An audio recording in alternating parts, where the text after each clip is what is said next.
उपवास की आवश्यकता है। जैसे कि मैंने आपको पहले बताया था कि एकादशी का व्रत क्यों किया जाता है, इसके पहले मैं आपको ये बताना चाहूंगा उपवास क्या होता है और उपवास की आवश्यकताएं क्यों हैं। हमारे देश में सामान्यतः सब लोग उपवास रखते हैं। सप्ताह में कौन से दिन कितने उपवास रखते हैं, व्रत रखते हैं, उसके द्वारा विविध देवी देवताओं को प्रसन्न करने की इच्छा होती है। इस व्रत के पीछे कोई उद्देश्य निश्चित नहीं होता है। साधारणतः धन प्राप्ति हेतु, बीमारी हेतु, राजनीति के पद के लिए, अच्छी नौकरी के लिए, पत्नी प्राप्ति के लिए ही उपवास करते हैं। भौतिक इच्छा प्राप्ति के लिए उपवास करने से बहुत बार फल मिलता है और बहुत बार नहीं मिलता है।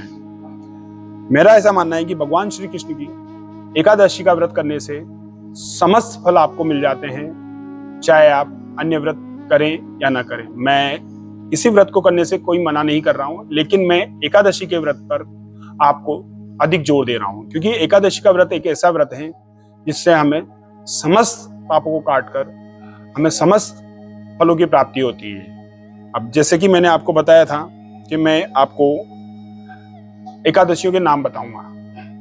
एकादशियों के नाम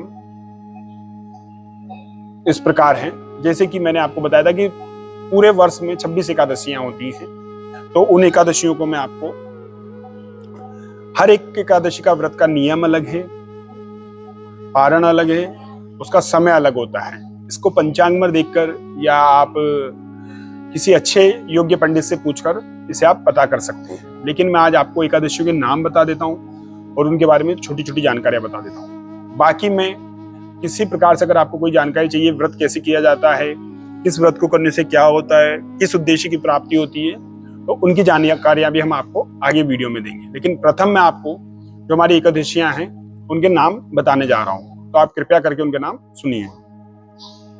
प्रथम एकादशी होती है हमारी उत्पन्ना एकादशी। दूसरी एकादशी होती है मोक्षदा एकादशी। इस एकादशी को करने से हमारे मोक्ष की प्राप्ति हो जाती है। तीसरी होती है सफला एकादशी। इस दिन एकादशी से हमारे समस्त कार्य संपन्न हो जाते हैं। चौथी होती है पुत्रदा एकादशी। अगर किसी के संतान नहीं है तो हमारा ऐसा मानना है कि आप इसको कर कर देखें, ठाकुर जी कृपा हुई तो आप पर संतान जरूर हो सकती है। अगली एकादशी होती है सप्तला एकादशी। उसके बाद जया एकादशी, विजया एकादशी। किसी चीज में अगर आपको विजय प्राप्त नहीं हो रही तो उसके लिए आप विजया एकादशी भी कर सकते हैं। उसके बाद जया एकादशी, बाद होती है आमलकी एकादशी। उसके बाद पाप मोचनी एकादशी। ऐसा बोला जाता है कि पाप मोचनी एकादशी को करने से आपके जीवन के समस्त पापों से आप मुक्त हो जाते हैं। कामदा एकादशी होती है। उसके बाद वरुतनी एकादशी होती है। उसके बाद मोहिनी एकादशी होती है। अपरा एकादशी होती है। निर्जला एकादशी। यह व्रत बाकी एकादशियों से थोड़ा अलग होता है। इस दिन हम अन्न, जल, अन्य सभी प्रकार की चीजों का त्याग कर कर पूरे दिन निर्जल रहकर इस एकादशी के व्रत को करते हैं। ऐसा मानते हैं कि इस एकादशी के व्रत को करने से आपको 24 एकादशियों का फल भी प्राप्त हो जाता है। अगर कोई व्यक्ति ऐसा है जो पूरी 24 या 26 एकादशियां नहीं कर पाता है तो केवल निर्जला एकादशी व्रत करने से ही उसको समस्त एकादशियों के फल की प्राप्ति हो जाती है। उसके बाद में आपका